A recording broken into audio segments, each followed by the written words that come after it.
जाग जा रे योगी, मिटा दे आलस के घेरे। अमृत वेले बाबा पुकारे, देखो बाहें पसारे। बाबा प्यार तुम्हारा अमृत वेले उठाता, मोहिनी रात में मुझे जगाता। प्रेम की घंटी हृदय मंदिर में बजती, परमात्मा पुकार में आत्मा सुनती। नींद पर होती योग की विजय, माया के होते सहज पराजय। आराम नहीं मिलन चाहती, बाबा संग आत्मा खिल जाती।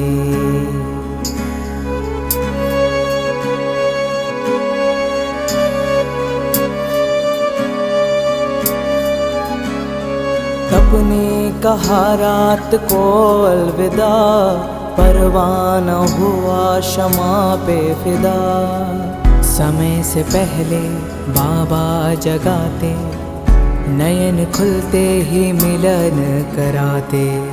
प्रेम में भीगा मन संकल्प मुस्काते, माया के बंधन स्वयं कट जाते। ठंडी गर्मी बारिश अब तप के साथी, मौसम की मार अब ना डराती। सोना अब आराम नहीं माया है, नींद अब अमृत नहीं विष का साया है। कमाई नहीं ये ऊर्जा की चोरी है, सुस्ती की धुन में बजी माया की लुरी है।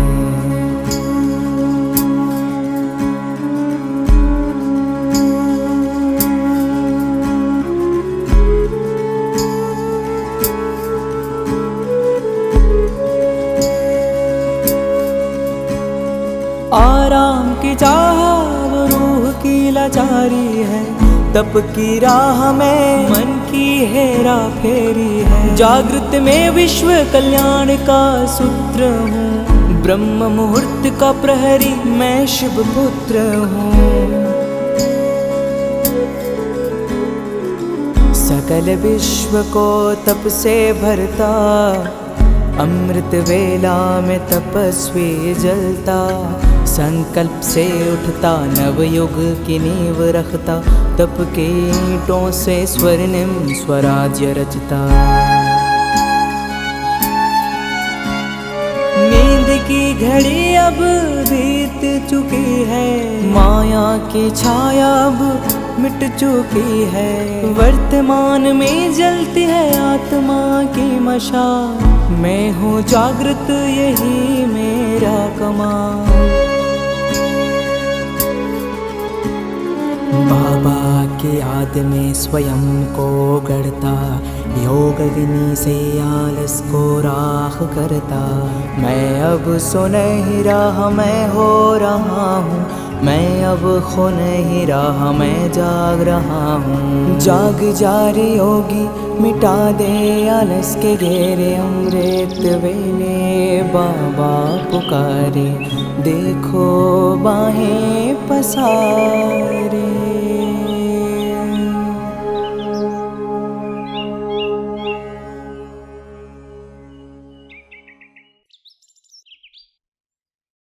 சாந்தி யுக மாற்றத்தின் நேரம் அமிர்தவேலை யோகா அப்படிங்கிற 108 நாள் பட்டியினுடைய 96வது நாள். இன்றைய கவிதை, இப்பொழுது என் முடிவு ஏற்படாது.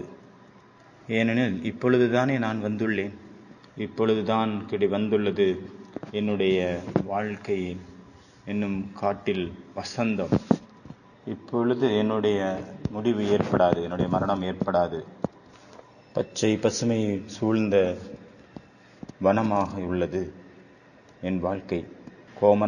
கோமலமான மலர்கள் நிறைந்துள்ளது இந்த வனத்தில். நானே எனது கரங்களால் என்னை கனவை உடைத்து ஆட்சி செய்வேன் இந்த மொட்டுக்கள் மீது. ஒவ்வொரு மலரிலிருந்தும் நான் ரசத்தை எடுத்துக்கொள்வேன். இந்த புது வாழ்க்கையின் அந்த அமிர்த ரசத்தை நான் எடுத்துக்கொள்வேன், எனக்குள் நெறித்துக் கொள்வேன். பிறகு அவர்களுக்கு வழிகாட்டுவேன் எனது அந்த இருப்பிடத்தை. ஆகையால் இப்பொழுது ஏற்படாது என்னுடைய இறப்பு. இதுதான் என்னுடைய வாழ்க்கையில் முதல் அடியாகும். இதில் எங்கே மரணம் உள்ளது? இங்கு வாழ்க்கையாக உள்ளது. வாழ்க்கை தான் உள்ளது, மரணம் அல்ல. இன்னும் உள்ளது என்னுடைய இளமை பருவம், குழந்தை பருவம் என்ற அந்த தங்க மீனானது இன்னும் நீந்த வேண்டியுள்ளது. குழந்தை மனம். இப்பொழுது என்னுடைய இறப்பு ஏற்படாது. இப்பொழுதுதானே நான் இந்த வனத்தில் மலர்களாய் உதித்தேன். பிறகு எப்படி நான் உடனே இறப்பேன்? கவிஞர் மரணத்தை அவர் ஏத்துக்கல. அவர் சொல்றாரு, இப்பொழுது எப்படி மரணம் ஏற்படும்? நான் இப்பொழுது தானே என்னுடைய ஊக்கம் உற்சாகம், புது ஊக்கம், புது உற்சாகம் இப்பொழுதுதான் பிறப்பெடுத்துள்ளது. இப்பொழுதுதான் வாழ்க்கையின் படைப்பு சக்தி விழித்தெழுந்துள்ளது. அவர் மரணத்தை ஏத்துக்கல, களைப்பையும் ஏத்துக்கல இந்த கவிஞர். இப்பொழுதுதான் என்னுடைய மனதில் உதித்துள்ளது புது வசந்தம், புது சிந்தனைகள், புது திட்டங்கள். இது வசந்த காலத்துல எப்படி சுற்றிலும் பசுமை சூழ்ந்துடுதோ அதே போல இப்பொழுதுதான் என்னுடைய வாழ்க்கையில பசுமை வந்திருக்கு, வசந்தம் வந்திருக்கு. எங்கு நோக்கிலும் பசுமை. இதுதான் இயற்கையின் அழகு, புது வாழ்வின் அடையாளமாகும். அவரு வெளியே உள்ள அந்த பசுமையை சொல்லல, அதை பத்தி சொல்ல, அவர் உள்ளுக்குள்ள ஏற்பட்ட அந்த பசுமையினுடைய விஷயத்த சொல்லிட்டு இருக்கார். இப்பதான் வாழ்க்கையில ஊக்கம் உற்சாகம் வந்திருக்கு. இப்பொழுது நான் என்னுடைய கரங்களால் அந்த சாப்டான உறங்கிக் கொண்டிருக்கக்கூடிய அந்த மலர்கள் மீது என் கரங்களை வைப்பேன். அதாவது யாரெல்லாம் தூங்கிட்டு இருக்காங்களோ அவங்களுடைய சைத்தன்ய தன்மை யாருக்கு தூங்கி உறக்கம் கொண்டுடுச்சோ அவங்கள நான் விழித்தல வைப்பேன் அப்படிங்கிறார். அவங்கள நான் எழுப்புவேன். இந்த விடியலை மீண்டும் நான் விழித்தல செய்வேன் அப்படிங்கிறார் கவிஞர். விடியலை மீண்டும் நான் விழித்தல செய்வேன். ஒவ்வொரு மலர்களிலிருந்தும் அலட்சியம் என்ற விஷயத்தை நான் இழுத்துக் கொள்வேன். எனக்குள் அலட்சியத்தை நான் நீக்கிடுவேன் அப்படிங்கிறாரு. எனக்குள்ள மீண்டும் ஒரு புது சிருஷ்டிக்கு ஜென்மம் கொடுப்பேன். அதாவது புது உலகத்தை எனக்குள்ள நான் வர வைப்பேன் அப்படிங்கிறார். எந்த ஒரு கஷ்டமும் இல்லை, வேதனையும் இல்லை, எந்த ஒரு வலியும் இல்லை, எந்த ஒரு துக்கமும் இல்லை, எந்த பயமும் இல்லை, எந்த கவலையும் இல்லை. வாழ்க்கை இப்பொழுதுதான் என்னுடைய கையில இருக்குது. புது உற்சாகம், புது ஊக்கம், எல்லாமே புதுமையாக இருக்குது. இது புது அமிர்த வேலை, இது புது விடியல். இங்கு எல்லாமே புதுசுதான், புதுமையாக இருக்கிறது. நான் இந்த முட்டுகளுக்கு, இந்த சூரியனுக்கு, இந்த விடியலுக்கு புது விடியலின் வாசலை காட்டுவேன். நான் இந்த மொட்டுக்கள், இந்த விடியல், இந்த மலர்கள், இந்த வாழ்க்கைக்கு நான் புது ஒரு உலகத்தை காட்டுவேன். ஆகையினால என்னுடைய அழிவானது இப்பொழுது கிடையாது, என்னுடைய மரணம் இப்பொழுது நிகழாது அப்படிங்கிறார் கவிஞர். நான் இப்போ இறந்து போக மாட்டேன். ஏன்னா என்னுடைய காரியம் என்ன பெண்டிங்ல இருக்கு, அதை முடிச்சுட்டு தான் நான் இறந்து போவேன். அதுக்கு முன்னாடி எனக்கு மரணம் என்னை அணுகாது. அதனால நான் ரெஸ்ட் எடுக்க முடியாது. ஆஞ்சநேயர் சஞ்சீவினி மூலிகை எடுக்க போறாரு மலையை நோக்கி. அந்த மலை சொல்லுதான், நீ ரொம்ப டயர்டா இருக்க, கொஞ்சம் ரெஸ்ட் எடு அப்படிங்கிறாரு. அவர் சொல்றாரு, என்னுடைய காரியம் என்ன முடியல, நான் எப்படி ரெஸ்ட் எடுப்பேன், அதனால என்னால ரெஸ்ட் எடுக்க முடியாது அப்படிங்கிறாரு. இப்பதான் நான் ஆரம்பிச்சிருக்கிறேன் என்னுடைய புருஷார்த்தத்தை, இப்பதான் விடிஞ்சிருக்கு, இப்பொழுதுதான் நான் ஆரம்பிக்கிறேன். அதனால எப்படி என்னுடைய வாழ்க்கையில மரணம் வரும்? ஃபர்ஸ்ட் ஸ்டெப் என்னோடது, ஃபர்ஸ்ட் ஸ்டெப் இன்னைக்கு.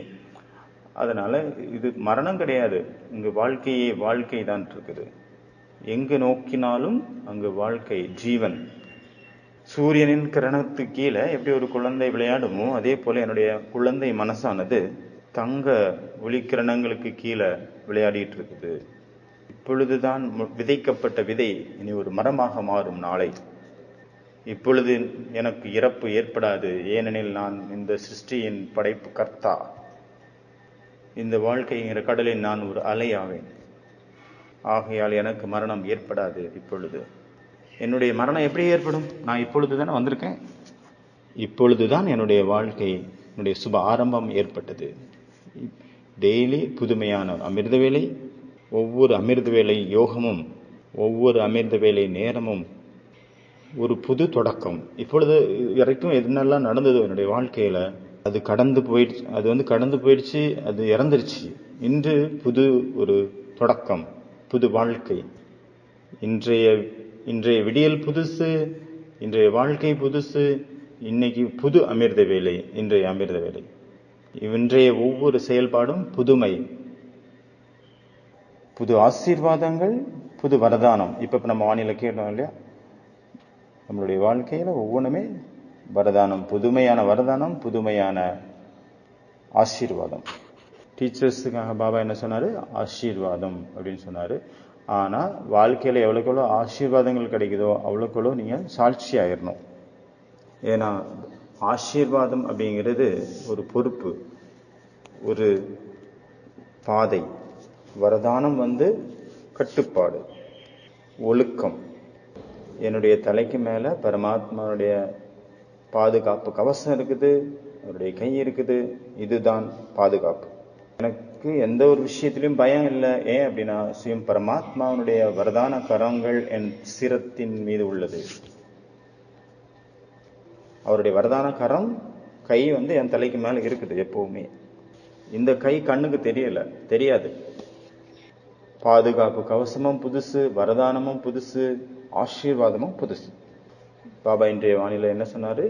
எப்படி உடம்புல நரம்புகள்ல ரத்தம் ஓடுகிறதோ அதே போல உங்களுடைய ஆத்மாவுடைய ஒவ்வொரு நரம்பிலையும் பரமாத்மாவுடைய நினைவு என்ற அந்த ரத்தம் ஓடணும். பரமாத்மாவுடைய நினைவு அங்க ஓடிட்டே இருக்கணும் ஆத்மாக்குள்ள, இடைவிடாது. புது அமிர்த வேலை, புது ஊக்கம், உற்சாகம், புது முரளி, புது வாழ்க்கை, எல்லாமே புதுசு. எல்லாமே புதுசு அப்படின்னா அந்த களைப்பும் எங்கிருந்து வந்தது? களைப்பே கிடையாது, பயமே கிடையாது, ஊக்கம், உற்சாகம் எல்லாமே. இன்றைய முரளி 13 மார்ச் 1990. இதயபூர்வமான அன்பு, மேலோட்டமான அன்பு கிடையாது. இதுதான் இன்றைய அவ்யக்த முரளி. இப்போ அடுத்தது பரமாத்மாவுடைய அமிர்த வேலையினுடைய மகா வாக்கிய பாயிண்ட் பார்க்கலாமா? சாதனையினுடைய இன்னைக்கு 96வது நாள். மாஸ்டர் விதை சுரூபமாக ஆகி விருத்தி மற்றும் வாயுமண்டலத்தை மாற்றம் செய்யக்கூடிய சேவை செய்யுங்க. அமிர்த வேலையிலிருந்து சகயோகி ஆகுங்க, உதவியாளர் ஆகுங்க. முழு நாள் தினச்சரியத்தினுடைய முக்கியமான லட்சியம் இதை வைங்க. நான் சகயோகம் கொடுக்கணும், உதவி செய்யணும், ஹெல்ப் பண்ணணும். அதனால ஹெல்ப்பரா மாறணும், சகயோகி ஆகணும். அமிர்த வேலையில பாப் தாதா கூட சந்திப்பு நிகழ்த்திட்டு அவர் சந்திச்சுட்டு அப்புறம் பாப் சமமாக விதை சுரூபமாக ஆகுங்க. மாஸ்டர் விஸ்வ கல்யாணக்காரியாக ஆகி அனைத்து ஆத்மாக்களுக்கும் தனக்கு கிடைத்துள்ள அனைத்து சக்திகள் மூலமாக ஆத்மாக்களுடைய விருத்தி மற்றும் வாயுமண்டலத்தை மாற்றம் செய்யக்கூடிய உதவி செய்யுங்க. பரமாத்மாவுடைய சந்திப்பு எப்படிப்பட்ட சந்திப்பு? இப்ப கேட்டோம் நம்ம வானிலை. விசித்திரமான சந்திப்பு. இது அந்த மாதிரியான சந்திப்பு. இங்க நேரத்தினுடைய எல்லை கிடையாது, காலத்தினுடைய எல்லை எதுவுமே கிடையாது. எல்லா தடைகளும் உடைத்தெறிக்கப்பட்ட ஒரு சந்திப்பு. எந்த ஒரு விஷயத்தாலும் தடை ஏற்படுத்த முடியாத ஒரு நிரந்தரமான நிலையான அன்பான சந்திப்பு. இது கண்களுக்கு தெரியாத ஒரு சந்திப்பு. கண்களால் பார்க்க முடியாது. இந்த சந்திப்பை உணர மட்டுமே முடியும். என்ன ஆகணும்? மரத்தினுடைய விதை சுரூபமாக ஆகணும். விதை சுரூபம். மரத்தினுடைய இலைகள்ல, கிளைகள்ல, எல்லா இடத்துலையுமே சப்தங்கள் நிறைஞ்சிருக்குது. ஆனா மரத்தினுடைய விதையில மௌனம் நிலவுவது. மௌனமே மௌனம், மௌனம் மட்டும்தான். விதை உள்ளுக்குள்ள இருக்கு, விதை குப்தமா இருக்குது, ரகசியமா இருக்குது. அதனால அங்கே எந்த ஒரு சத்தமும் இல்லை. அது உள்ளுக்குள்ள இருக்கு, அது மௌனமா இருக்குது, அது அது வெளியில தெரியறது இல்லை. அதனால அது சக்திசாலியாக இருக்கிறது. எல்லாத்த விட உயர்ந்த சக்தி எங்க இருக்குது? நீங்க அதிகமான சக்திசாலி ஆகணும் அப்படின்னா நீங்க மௌனமாயிருங்க, சாந்தமாயிருங்க. இந்த மாதிரி அமிர்த வேலையிலிருந்து ஒவ்வொரு காரியம் நீங்க செய்றீங்க அப்படின்னா அதனுடைய ஒவ்வொரு காரியத்தின் லட்சியம் என்ன? சகயோகம் கொடுக்க வேண்டும், உதவி செய்ய வேண்டும், உதவ வேண்டும். விதை மூலமாக முழு மரத்திற்கும் ஆன்மீக நீர் கிடைப்பதற்கான உதவி செய்யுங்கள்.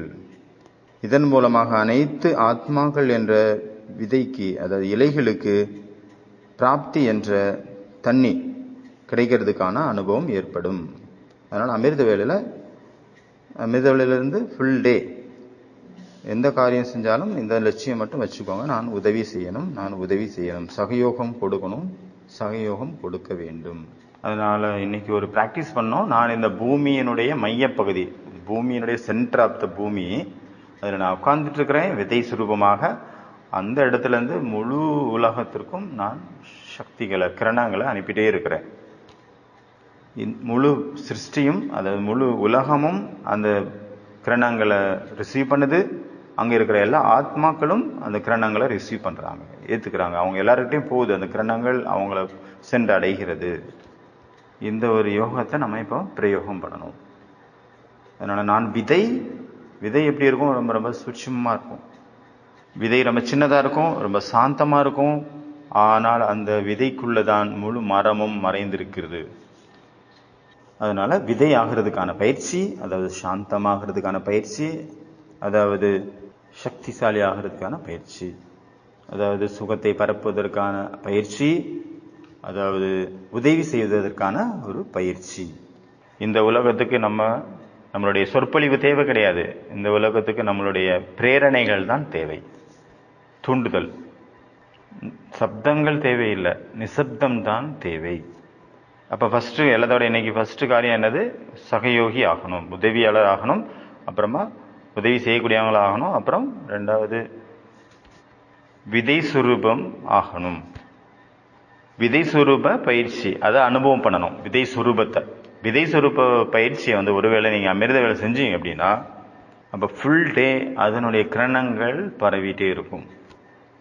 அப்புறம் அடுத்த பாயிண்ட், ஆன்மீக நறுமணத்தை பரப்புங்கள்.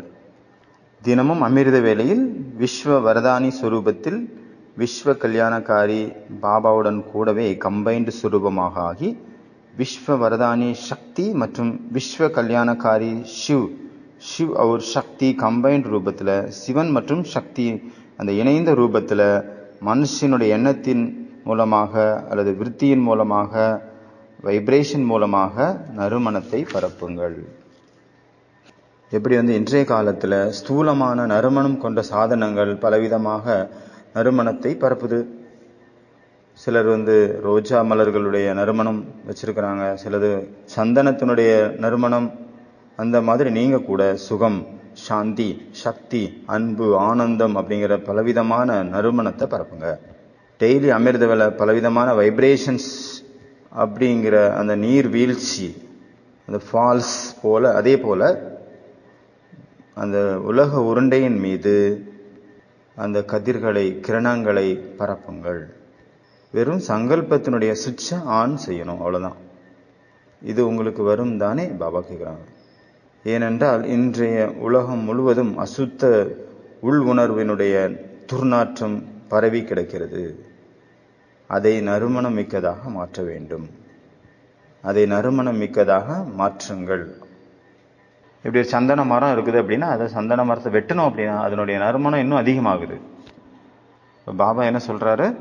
எப்படி ஒரு மெழுகுவர்த்தி, எப்படி ஒரு அகர்பத்தி, எப்படி ஒரு ரோஜா மலர் நறுமணத்தை பரப்புதோ, அதே போல நம்மளும் நறுமணத்தை நாலாபுரமும் பரப்பி அங்கு ஏற்கனவே இருக்கக்கூடிய துர்நாற்றம் அப்படிங்கிற மனிதனுடைய உள் உணர்வின் அந்த துர்நாற்றத்தை நீக்கணும்.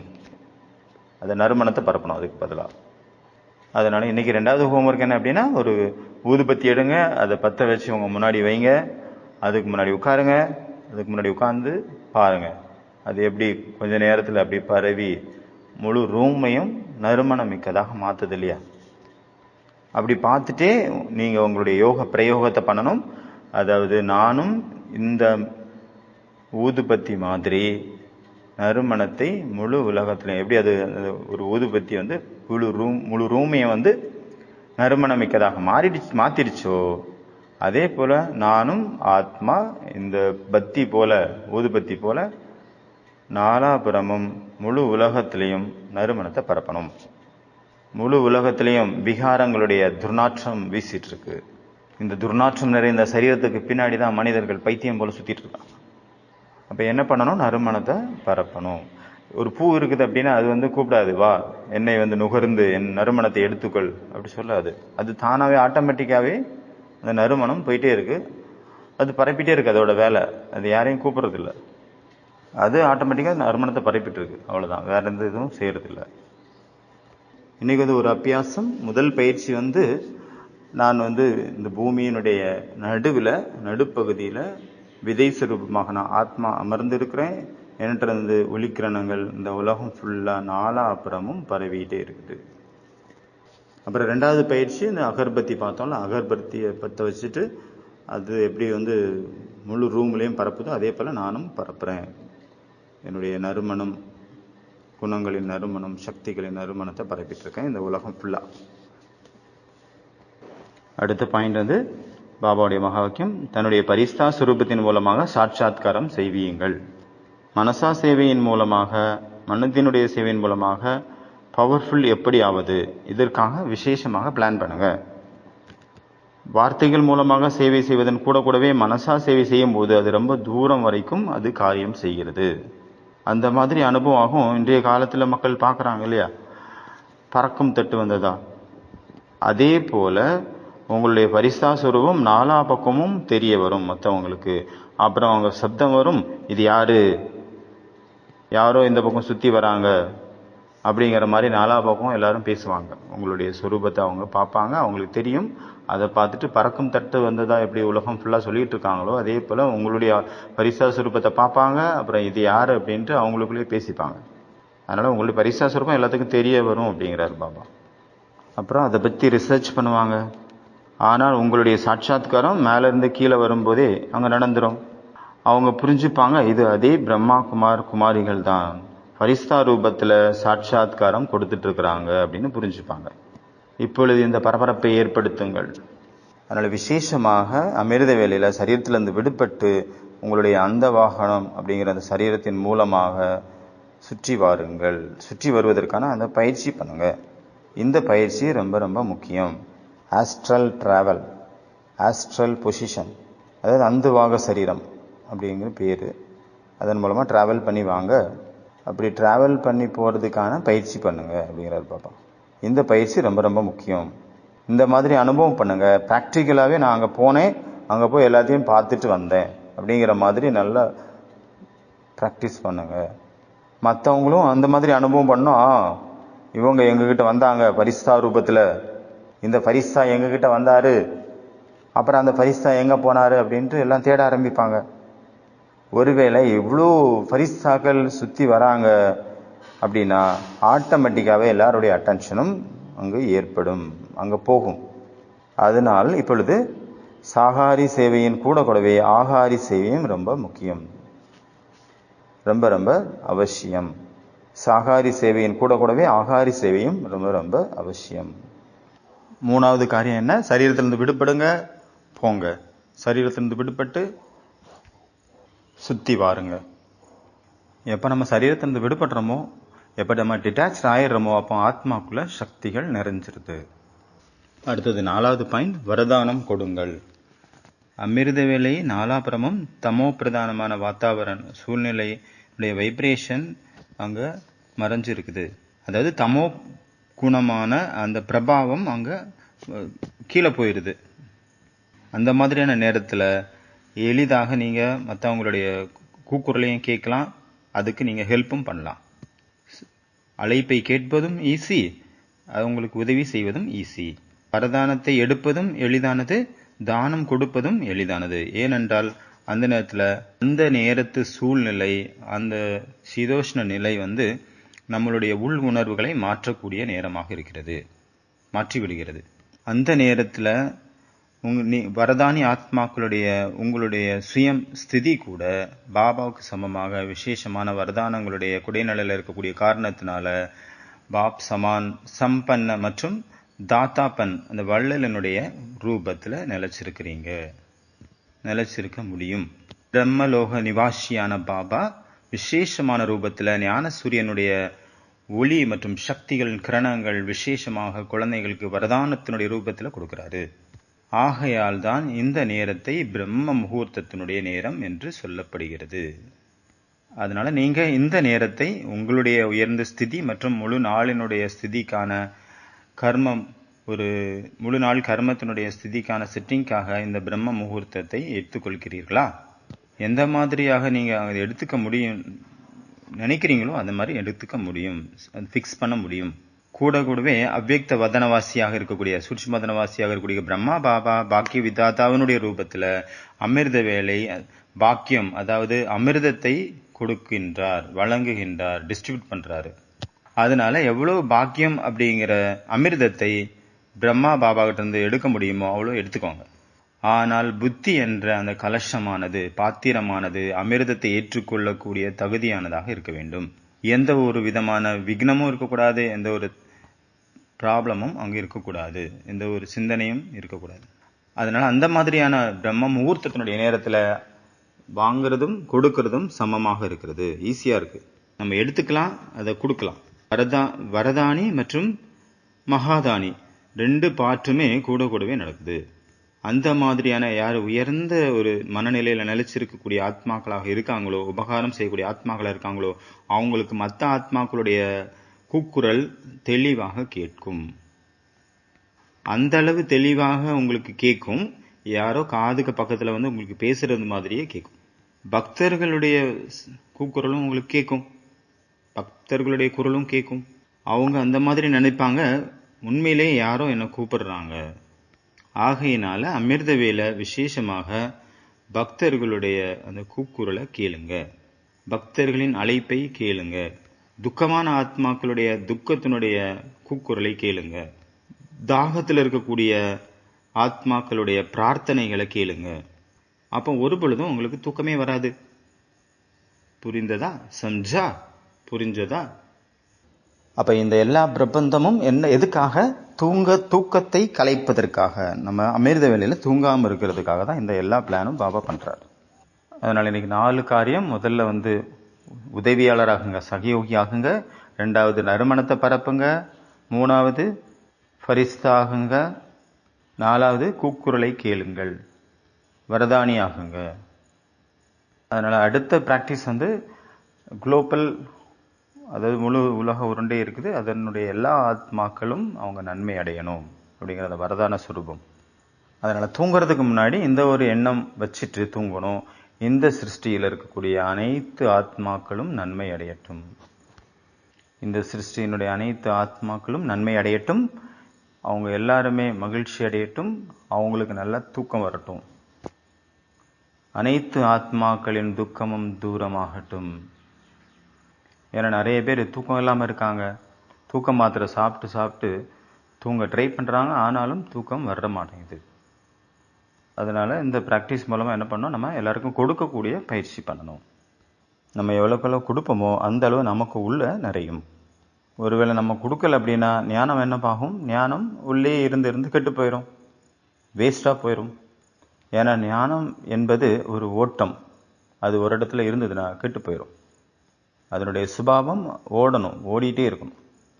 ஒருத்தர் வந்து தன்னுடைய ஃப்ரெண்டுகிட்ட பேசிட்டு இருக்காரு, நான் வந்து ரொம்ப டிஸ்டர்பாக இருக்கேன்.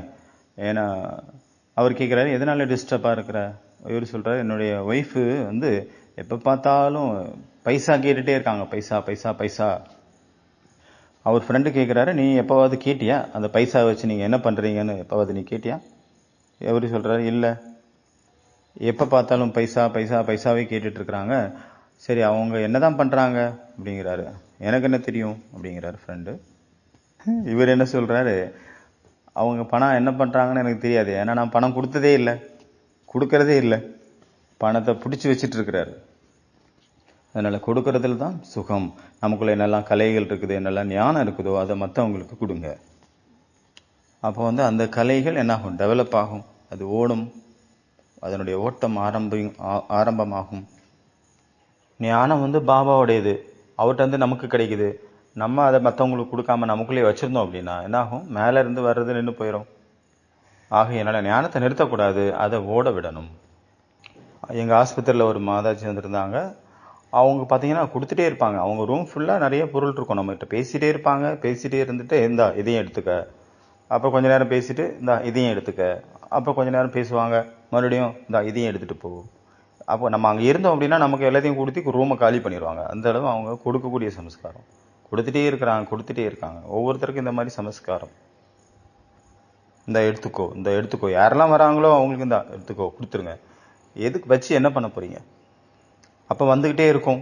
ஒருவேளை நீங்கள் அதை பிடிச்சு வச்சிங்க அப்படின்னா அது வர்றது நின்று போயிடும், வர வழி அடைச்சிக்கும். அதனால இன்னைக்கு ஃபுல்லாகவே கொடுக்குற வேலை தான் ஹோம்ஒர்க் ஃபுல்லாகவே. நாலுமே ஃபர்ஸ்ட் சகயோகம் கொடுங்க, அதாவது உதவி செய்யுங்க. ரெண்டாவது நறுமணத்தை பரப்புங்க. மூணாவது என்ன பார்த்தோம், பரிஸ்தாவா சுரூபத்திலாவே அவங்க பக்கத்தில் போய் அவங்களுக்கு கொடுங்க. நாலாவது என்ன பார்த்தோம், வரதானங்களை கொடுங்க. அதனால கொடுத்துட்டே இருங்க. ஒவ்வொரு மனிதனும் அவங்கவுங்களுடைய மென்டாலிட்டி படி அவங்கவுங்க போயிட்டு இருக்காங்க. ஒரு கண்டிஷனோட போயிட்டு இருக்காங்க. அவங்கவுங்களுக்கு தனித்தனியான ஒரு மென்டாலிட்டி. ஒவ்வொருத்தருக்குள்ளேயும் ஒரு ப்ரோக்ராம் இருக்கு. அதன் அனுசாரமாக அவங்க போயிட்டே இருக்காங்க. அவங்களுடைய வாழ்க்கையை வாழ்ந்துட்டு இருக்கிறாங்க.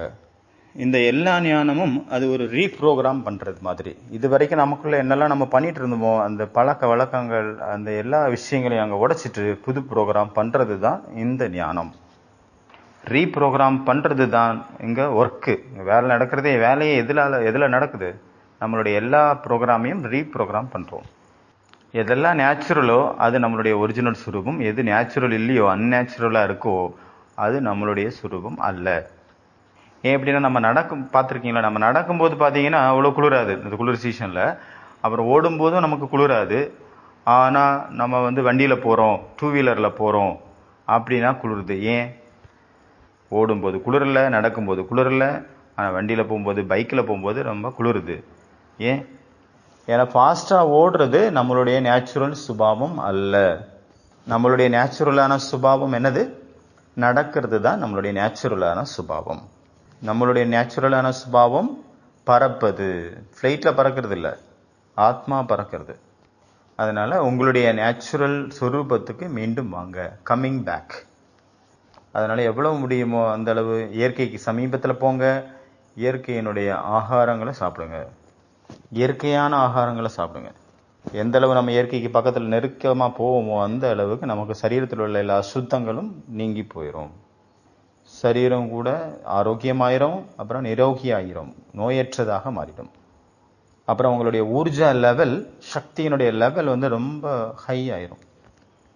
சாப்பிட்றதுனால பசி அடங்கிறது இல்லை, சாப்பிட்றதுனால பசியின் பிறப்பு ஏற்படுகிறது.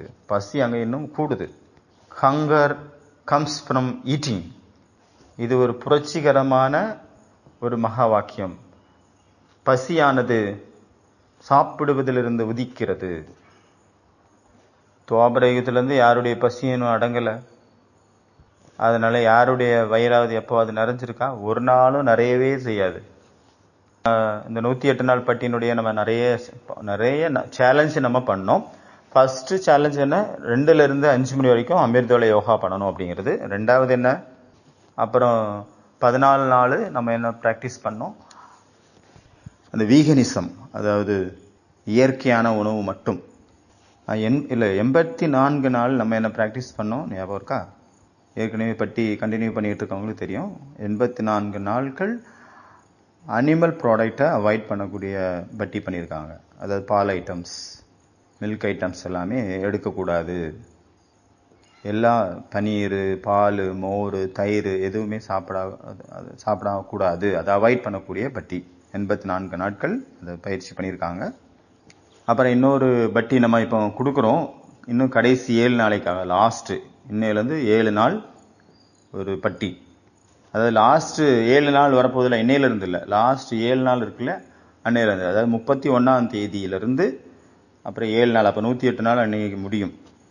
அப்போலேருந்து ஒரு பட்டி நம்ம ஸ்டார்ட் பண்ண போகிறோம். பட்டி முடிகிறது 6ஆம் தேதி, 6 நவம்பர். இதில் 4 விஷயங்கள் இருக்குன்னு நம்ம பார்த்துருக்குறோம். ஃபர்ஸ்ட் விஷயம் நம்ம பார்க்குறோம், இருக்கிறதுல லோயஸ்டான விஷயம். ஒரு நேரம் தான் சமைக்கப்பட்ட உணவை சாப்பிடணும். அப்புறம் மற்ற நேரம் எல்லாமே சமைக்கப்படாத உணவுகளை மட்டும் சாப்பிடணும். சமைச்சது ஒரு தடவை தான் அலோடு. மற்ற நேரம் எல்லாம் சமைக்காது தான் சாப்பிடணும். இது லோயஸ்ட் கேட்டகரி. நீங்கள் 3 தடவையும் சமைச்ச சாப்பாடே சாப்பிட்றீங்க அப்படின்னா, குக் பண்ணதை சாப்பிட்றீங்க அப்படின்னா, உங்கள் உடம்புக்கு மேலே நீங்கள் அத்தியாச்சாரம் பண்ணிட்டு இருக்கீங்க, கொடுமை பண்ணிட்டு இருக்கீங்க அப்படின்னு அர்த்தம். ஆத்மாவை இந்த சரீரமானது நமக்கு உடம்புக்கு தானியங்கள் கொடுக்குறோம் அப்படின்னா அது ஆத்மாவை பிடிச்சு கட்டி போடுது. அதுவே பழங்களை கொடுத்தீங்க அப்படின்னா ஆத்மாவை பறக்க வைக்குது இந்த உடம்பு. அப்புறம் அடுத்த கேட்டகரி சம்பூர்ணமான முழுமையாக சமைக்காத சாப்பாடு, ஃபுல் டே குக் பண்ணாத சாப்பாடு. கடைசி 7 நாள் இந்த பட்டி நம்ம எல்லாம் பண்ணணும். அதனால இந்த பட்டி பண்ணணும். யாருக்கு அனுபவமே இல்லை, இது வரைக்கும் வந்ததே இல்லை, ஃபர்ஸ்ட் டைம் பண்ண போறீங்க, ஓ இப்படியெல்லாம் இருக்கா அப்படின்னு நினைக்கிறவங்க அவங்க சியை செலக்ட் பண்ணுங்க. அதாவது ஒரு நேரம் மட்டும் சமைக்கப்பட்ட உணவு, மீதி நேரம் எல்லாம் சமைக்கப்படாத உணவு. அந்த கேட்டகரி. ஏற்கனவே பக்காவா இருக்காங்க அப்படின்னா, ஏற்கனவே பண்ணிட்டு இருக்காங்க, இதுக்கு முன்னாடி பண்ண நம்ம பட்டியெல்லாம் அட்டன் பண்ணி தெளிவா இருக்காங்க அப்படின்னா அவங்களுக்காக ஒருவேளை அடிக்கடி பசிச்சுட்டே இருக்குது, அது சாப்பிடணும் இது சாப்பிடணும் நமக்கு தோணிட்டே இருக்குது, மயக்கம் போட்டு விழுந்துடுறாங்க, இல்லைனா கொஞ்சம் லேட்டானா கூட, இல்லைனா படபடப்பாக இருக்குது அப்படின்னா அவங்க உடம்பு ஃபுல்லாக டாக்ஸின்ஸ் நிறைஞ்சிருக்கு, நச்சுத்தன்மை நிறைஞ்சிருக்கு அப்படின்னு அர்த்தம். இந்த உலகத்தில் ஒரு வியாதி தான் டாக்ஸின், நச்சுத்தன்மை உடம்புல நிறைஞ்சிருக்கு. அதுதான் விஷயம் ஒன்று தான், ஆனால் அதுக்கு வேற பேர். ஹார்ட்டில் அந்த நச்சுத்தன்மை போய் அடைச்சிக்கிச்சு அப்படின்னா ஹார்ட் அட்டாக். அதனால 31ஆம் தேதியிலேருந்து இந்த பட்டி ஆரம்பிக்க போது 7 நாள் இந்த பட்டி நடக்கும். அதனால உங்க மனசுல மென்டலாக உங்க ஃபிக்ஸ் பண்ணி வச்சுக்கோங்க. ஏன்னா எல்லா ப்ரோக்ராமும் நம்மளுடைய மைண்ட் செட்டிங்கில் தான் இருக்குது. நிறைய பேர் 6 நாள் 7 நாள் கூட விரதம் இருக்கிறாங்க. நவராத்திரி நாளினுடைய 9 நாளுமே விரதம் இருக்காங்க. யாரும் எதுவும் சொல்றது இல்லை, ஏன்னா அவங்க ஃபிக்ஸ் பண்ணிட்டாங்க, மைண்ட்ல செட் ஆயிடுச்சு. தீபாவளிக்கு முன்னாடி 15 நாள் முன்னாடி இருந்தே கிளீன் பண்றாங்க எல்லாரும். ஆனா தீபாவளி அன்னைக்கு என்ன ஆகுது, எல்லாமே குப்பை ஆயிடுது. ரோடு ஆகட்டும், வீடாகட்டும், பட்டாசுனால ஃபுல்லா இடமும் அசுத்தமாயிருது, குப்பை ஆயிடுது. யார் ஆஸ்துமா பேஷண்டோ அவங்க எல்லாம் ரொம்ப கஷ்டப்படுறாங்க. நிறைய பேருக்கு ஆஸ்துமா வியாதி வந்துடுது, வீசிங் வருது. அப்ப இது என்ன மாதிரியான ஒரு பண்டிகை இது? 15 நாளைக்கு முன்னாடி இருந்தே கிளீன் பண்ணுங்க. அப்போ தீபாவளி அன்னைக்கு அதை ஓம் சாந்தி காலி பண்ணியாச்சு, அசுத்தப்படுத்தியாச்சு. இது என்ன மாதிரியான ஒரு திருவிழா? ஃபர்ஸ்ட் கேட்டகரி நம்ம பார்த்தா சி, அதாவது ஒரு நேரம் மட்டும் சமைச்ச உணவு, மற்ற நேரம்லாம் சமைக்காத உணவு. ரெண்டாவது கேட்டகரி ஆர், முற்றிலுமாக அவங்க சமைக்காத உணவை மட்டும்தான் சாப்பிடணும். யாருக்கு இந்த கேட்டகரியில் போகணும் அப்படின்னா அவங்க போகலாம், ஏன்னா ஏற்கனவே அனுபவம் இருக்கலாம். எந்த ஒரு கேட்டகரி வேணாலும் நீங்கள் எடுத்துக்கலாம். சமைத்த உணவுகள் நம்மளை அடிமையாக்குது, அதுவே சமைக்கப்படாத உணவுகளை நம்ம சாப்பிடும்போது நம்மளை ராஜாவாக மாற்றுது அந்த உணவு. சரி, செகண்ட் கேட்டகரி பார்த்தோம். மூணாவது குரூப் இருக்கு, ஒரு குரூப், அது பிராணிக். அதாவது இயற்கை கூட நம்ம ஒன்றிணையணும், அந்த இயற்கையினுடைய அந்த பிராண சக்தியை எடுக்கணும். இதில் மேக்சிமம் நீராகாரம் மட்டும்தான். இதில் அந்த பைட்டிங், அந்த கடிக்கிறது, அந்த சுவைக்கிறது, அந்த மெல்றது, அந்த வேலையெல்லாம் இல்லை. வெறும் குடிக்கிறது மட்டும்தான். கடிக்கிறதுக்கான மெல்றதுக்கான இந்த வேலையே இல்லை பல்லுக்கு. ஏன்னா வெறும் ரசாகாரம், வெறும் நீராகாரம் மட்டும்தான், வெறும் லிக்விட் மட்டும். ஏன்னா இயற்கை கூட நம்ம இணையணும். இதன் மூலமாக நிறைய விதமான வியாதிகள் நமக்கு உடம்புல இருந்து போயிடும். அடுத்த குரூப் 4வது கேட்டகரி. இது ஃப்ரூட்ஸ் மட்டுமே. இதுதான் ரொம்ப பெஸ்டான கேட்டகரி. ஏன்னா இதில் வெயிட் லாஸே வராது, வெயிட் லாஸ் ஏற்படாது. எல்லாத்த விட சேஃபான, பாதுகாப்பான ஒரு செக்ஷன் இது, இந்த குரூப்பு. இதில் வெஜிடபிளும் வராது, இதில் ட்ரை ஃப்ரூட்ஸும் வராது. ஒன்லி பழங்கள், ஆகாரம், ஃபலாகார், அதாவது பழங்களை மட்டுமே உணவாக எடுத்துக்கொள்வது. 2 மணி நேரத்துக்கு ஒரு தடவை பழம் சாப்பிடுங்க, தண்ணி குடிங்க, பழம் சாப்பிடுங்க, தண்ணி குடிங்க. அப்புறம் எல்லாத்தோட ஹையஸ்டான ஒரு விஷயம் அமிர்த ஆகார், அமிர்த உணவு அப்படிங்கிறது. அமிர்த உணவு அப்படின்னா அமிர்த வேலை. இதில் 5 விஷயங்கள் இருக்கு. ஃபர்ஸ்ட் அமிர்த வேலை. அமிர்த வேலை பரமாத்மாவோட நினைவு, அது ஒரு உணவு. அப்புறம் குஷி, அது ஒரு உணவு, அது ஒரு சாப்பாடு. இது கண்ணுக்கு தெரியாத ஆகாரம், உணவு. ரெண்டாவது பிராணா ஆகார், அந்த 5க்குள்ள வரக்கூடிய ரெண்டாவது. பிராண சக்தி, அதாவது இயற்கையாக கிடைக்கக்கூடியது. இதில் இயற்கையை கூட நம்ம இணைய வேண்டியது இருக்கும். வெறுங்கால நடக்கணும், சூரியனை பார்க்கணும், சூரியனுடைய கிரணங்களை நமக்குள்ள ஸ்வீகாரம் பண்ணணும், அப்புறம் மரங்களை தொட்டு பார்க்கறது, இயற்கையிலேயே உங்களுடைய நேரத்தை செலவு பண்ணுறது இயற்கையான விஷயங்கள்ல. இது ஜல் ஆகார், இது பிராணாகார் நம்ம பார்த்தது. அடுத்தது ஜல் ஆகார், வெறும் தண்ணி மட்டும், வெறும் நீர் மட்டும். இப்போ கூட ஒரு பிரதரை பார்த்தேன், நவராத்திரியில் அவர் 9 நாளுமே வெறும் தண்ணி மட்டும்தான் குடிச்சிட்டு இருந்தார். அப்புறம் அதுக்கு அடுத்தது 4வது ரஸ் ஆகார், வெறும் ரசம், அந்த ஜூஸ் மட்டும். 3வது பார்த்தது வெறும் தண்ணி மட்டும், இதில் வெறும் ஜூஸ் மட்டும். 5வது ஃபல் ஆகார், பழம் மட்டும் சாப்பிட்றது. இந்த 5 தான் முக்கியமான விஷயம். இந்த 5க்கு கீழே என்னெல்லாம் வருதோ விரதத்தில் இல்லை ஏதோ ஃபாலோ பண்ணுறதுல, அது எல்லாமே நோய்களுக்கு ஜென்மம் கொடுக்கக்கூடியதாக இருக்கும். அதனால் இந்த 4 விரதங்கள் CRPF அப்படின்ட்டு இதனுடைய சார்ட்டை உருவாக்கிக்கோங்க. இப்போலேருந்து நீங்கள் படிக்க ஆரம்பிச்சிருங்க அதை பற்றி. கடைசி 7 நாள் வரப்போதில் அந்த பட்டியினுடைய கடைசி 102வது நாள்லேருந்து 108 நாள் வரைக்கும், 108வது நாள் வரைக்கும் அந்த 7 நாளைக்கான இந்த 7 நாளைக்காக இந்த விரதத்தை ஃபிக்ஸ் பண்ணி வச்சுக்கோங்க. இப்போலேருந்து அதை பற்றி படித்து உங்கள் மைண்டுக்குள்ளே ஏற்றி வச்சுக்கோங்க, நம்ம என்னென்னலாம் பண்ணணும் அப்படின்னு. எது வரைக்கும் இந்த சரீரத்தின் மீது நீங்கள் அதை ஒர்க் பண்ணி பார்க்கலையோ, அதற்கு இந்த மாதிரியான டைட் ஒர்க்கு கொடுக்கலையோ, அது வரைக்கும் உங்களுடைய சாதனை முழுமையாகாது. இவ்வளோ வெயிட்டான உடம்பை தூக்கிட்டு நீங்கள் எப்படி பரிஸ்தாவாகி பறப்பீங்க? அதனால சரீரம் ஓட்டம் இருக்கணும். இப்போ ஓடிட்டு இருக்கு நதி, அதில் காலை தூக்கி போட்டீங்க அப்படின்னா என்ன ஆகும்? எப்படி அது ஓடும்? அதனால 7 நாள், கடைசி 7 நாள் நீங்கள் என்ன ஒரு விரதம் எடுக்க போறீங்க அப்படிங்கிறத இப்போவே பார்த்து மைண்டில் ஃபிக்ஸ் பண்ணி வச்சுக்கோங்க. அந்த 7 நாளைக்கும் நம்ம அதை இந்த பட்டி பண்ண போகிறோம். இயற்கையினுடைய பட்டி, விரதத்தினுடைய பட்டி, உணவினுடைய விரதத்தினுடைய பட்டி. ஓகே, இன்னைக்கு கவிதை பிரதர் எழுதி கொண்டு வந்திருக்கிறாரு. அரவிந்த் பாய் இன்னைக்கு கவிதை வாசிக்கிறாரு. ஓம் சாந்தி. இன்றைய கவிதையினுடைய தலைப்பு இதுதான் அந்த வசந்தம் உலகத்தை மறப்பதற்கான அப்படிங்கிற மாதிரி தலைப்பு.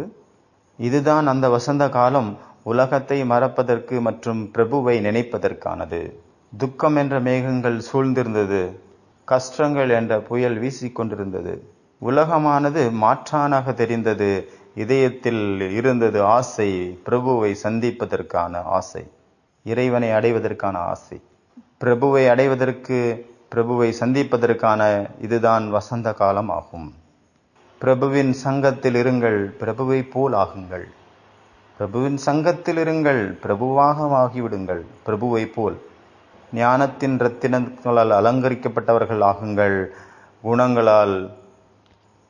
குணங்களின் பண்டாரமாக ஆக வேண்டும், குணங்களின் சுரங்கமாக வேண்டும், குணங்களின் சுரங்கமாக ஆகுங்கள்.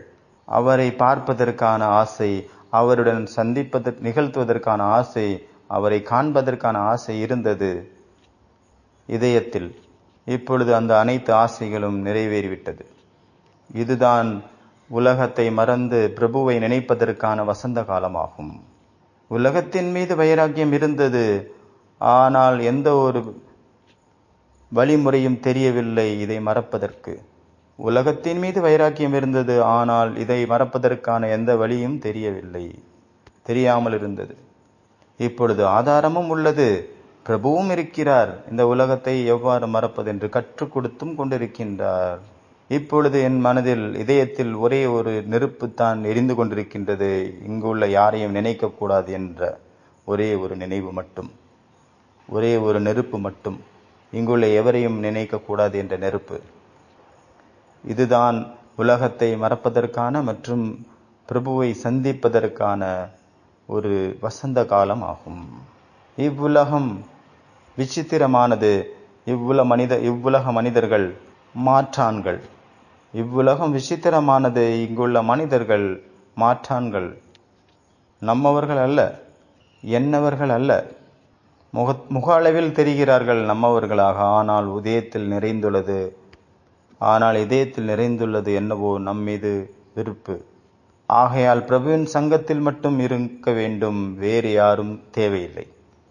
இதுதான் பிரபுவை சந்திப்பதற்காக மற்றும் அனைவரையும் இந்த உலகத்தை மறந்து போவதற்கான வசந்த காலமாகும். வாழ்க்கையில் இருள் சூழ்ந்திருந்தது. வாழ்க்கையில் இருள் சூழ்ந்திருந்தது. வெளிச்சத்தின் எங்கே இருக்குது என்று அறியாமல் இருந்தேன். வெளிச்சத்தை அறியாமல் இருந்தேன். பிரகாசத்தை அடைய அலைந்து திரிந்தேன். தேடல் தொடங்கியது சத்தியத்தை அறிய. இப்பொழுது கிடைத்துவிட்டது உங்களுடைய முரளியை நான் சிந்திப்பதற்காக, குணங்களை பாடுவதற்காக. இதுதான் உலகத்தை மறப்பதற்கான மற்றும் பிரபுவை சந்திப்பதற்கான வசந்த காலமாகும். அச்சா. ஓம் சாந்தி.